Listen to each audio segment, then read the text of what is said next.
Hi అండి, అందరికీ నమస్తే. ఈరోజు మనం గురు పౌర్ణమి పూజా విధానం గురించి తెలుసుకుందాం. ముందుగా బాబాగారికి నమస్కరించుకుందాం. ఓం సాయినాథాయన నమః. ఓం సాయినాథాయన నమః. ఓం సాయినాథాయన నమః. ఆషాఢ మాసంలో వచ్చే పౌర్ణమి తిథిని గురు పౌర్ణమి అనే పేరుతో పిలుస్తారు. గురు పౌర్ణమి రోజు కొన్ని ప్రత్యేకమైన విధి విధానం పాటిస్తే సంవత్సరం అంతా అన్ని పనులు కూడా దిగ్విజయంగా చేసుకోవచ్చు. గురు పౌర్ణమి రోజు తెల్లవారుజామునే నిద్రలేచి తలస్నానం ఆచరించి ఇల్లంతా కూడా నీట్గా శుభ్రపరచుకోవాలి. అలాగే పూజ గది ఉన్న వాళ్ళు పూజ గదిని మొత్తం శుభ్రపరచుకొని దేవుని ఫోటోలు నీట్గా తుడిచి బొట్లు పెట్టుకొని పూలతో అలంకరించుకోవాలి. మీ ఇంట్లో బాబా విగ్రహం కానీ ఉంటే అది చిన్న విగ్రహమైనా సరే పెద్ద విగ్రహమైనా సరే మీకు తోచిన విధంగా అభిషేకం చేసుకోవచ్చు. అది పాలతో కానీ పెరుగుతో కానీ చందనముతో కానీ అభిషేకం చేసుకుంటే చాలా మంచి జరుగుతుంది. అలాగే అభిషేకం అయ్యాక బాబావారిని కూడా అలంకరించుకోండి పూలతో. ఆయనకి ఇష్టమైన ప్రసాదాన్ని నైవేద్యంగా సమర్పించుకోండి.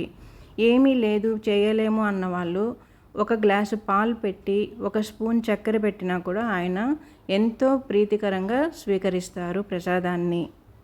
అలాగే ఇంట్లో పూజ అంతా అయిపోయాక బయట ఏదైనా సరే బాబా దేవాలయానికి వెళ్ళి తెల్లవారితో జరిగే అభిషేకాన్ని చూసి ధరించండి. మీరు కోరుకున్న కోరికలన్నీ కూడా తీరుతాయి. చాలా మంచి జరుగుతుంది. అదేవిధంగా బాబాగారికి అభిషేకం అయ్యాక ఇచ్చే హారతిని చూసినా కూడా మీ కోరికలు నెరవేరుతాయి.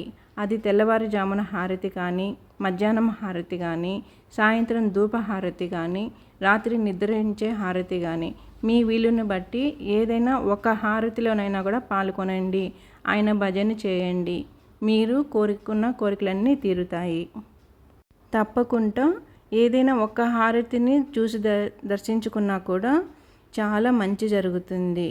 అలాగే ఆర్థిక ఇబ్బందులు ఉన్నవాళ్ళు పౌర్ణమి రోజు శనగలు నానబెట్టి ముందు రోజు నైటు శనగలు నానబెట్టి తెల్లవారితో వాటిని మాలలా కుట్టి దత్తాత్రేయుని ఫోటోకి కానీ అది లేని వారు బాబా ఫోటోకి కానీ మాలని వేసి నమస్కరించుకున్నారంటే మీకు మంచి జరుగుతుంది. ఇంట్లో దత్తాత్రేయుని ఫోటో లేనివారు ఏదైనా దేవాలయంలో దత్తాత్రేయుని ఫోటో మెడలో మాల వేసి కానీ అదే శనగల మాల వేసి నమస్కరించుకున్నారంటే మీకున్న ఆర్థిక ఇబ్బందులన్నీ కూడా తొలగిపోతాయి. అలాగే దక్షిణామూర్తి ఫోటో దగ్గర చదువుకునే పిల్లలు తెల్లటి పువ్వులు సమర్పించుకున్నారంటే వాళ్ళు చదువులో ముందుకు వెళ్తారు. తెల్లటి పువ్వులు అంటే మల్లె పువ్వులు కానీ సంపంగి పువ్వులు కానీ తెల్లటి రోజా పువ్వులు కానీ ఏవైనా సరే తెల్లటి పువ్వులని దక్షిణామూర్తికి సమర్పించుకున్నారంటే పిల్లలు చదువుల్లో బాగా ఉత్తీర్ణులవుతారు. ఇంకా గురు పౌర్ణమి రోజు చాలా ప్రత్యేకమైన రోజు. శివ శయనోత్సవం అంటే ఆ శివుడు జ్ఞానంలోకి వెళ్తాడు. ఆయన జటాజుటలో ఒక శక్తి ఉంటుంది. శివుడు ధ్యానం చేసుకుంటున్న ఫోటో ఉంటే మీ ఇంట్లో కానీ తెల్లటి పూలు ఫోటోకి పెట్టి నమస్కరించుకుంటే చాలా మంచి జరుగుతుంది. మీ కష్టాలన్నీ తొలగిపోతాయి. అలా ఫోటో లేనివారు మీకు వీలైనంత వరకు ఫోటోని ఇంటికి తీసుకొచ్చి కూడా అంటే రేపే పౌర్ణమి రోజు శివుడు జ్ఞానం చేసే ఫోటోని తీసుకొచ్చుకొని కూడా తెల్లటి పుష్పాలను స్వామివారికి పెట్టి నమస్కరించుకున్నారంటే మీ కష్టాలన్నీ కూడా తొలగిపోతాయి. ఇంకా సాయంత్రం పూట ఇంట్లో దీపాలు వెలిగించి స్వామివారికి కర్పూర హారతినిచ్చి ధూపం వేయండి. స్వామివారికి ఎంతో ఇష్టం ధూపం వేస్తే.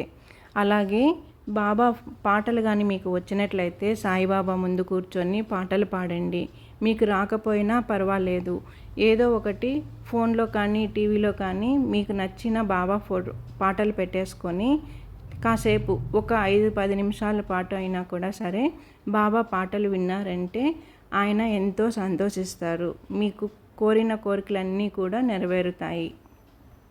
ఇప్పుడు బాబా గారికి ఇష్టమైన ప్రసాదాల గురించి తెలుసుకుందాం. బాబా గారికి చపాతీలంటే ఇష్టం.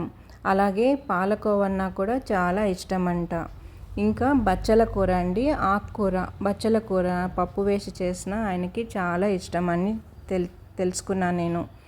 కాబట్టి మీకు తోచిన విధంగా ఆయనకి ఇష్టమైనట్లు ఏదో ఒకటి చేసి పెట్టండి.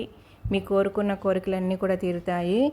ఇంకా ఆయనకి ఇష్టమైన పళ్ళలో కమలా పండ్లు అంటే ఆయనకి చాలా ఇష్టం. అలాగే కొబ్బరికాయ బెల్లం వేసి పెట్టారంటే ఆయన ఇష్టంగా స్వీకరిస్తారు. అలాగే గోధుమ రవ్వతో చేసిన ఏ పదార్థమైనా కూడా ఆయనకి ఎంతో ప్రీతికరమంట.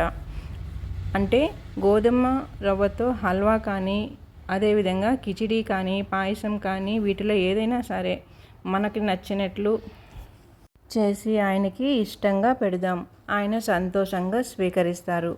ఏదో నాకు తెలిసిన కాడికి తెలుసుకొని మీకు చెప్పానండి. ఏమైనా తప్పులుంటే క్షమించండి. బాబాగారిని నమ్మి ఆచరించామంటే ఆయన కృప ఎప్పటికీ మనపై ఉంటుంది. మనల్ని ఆయన ఆశీర్వదిస్తూ ఉంటారు.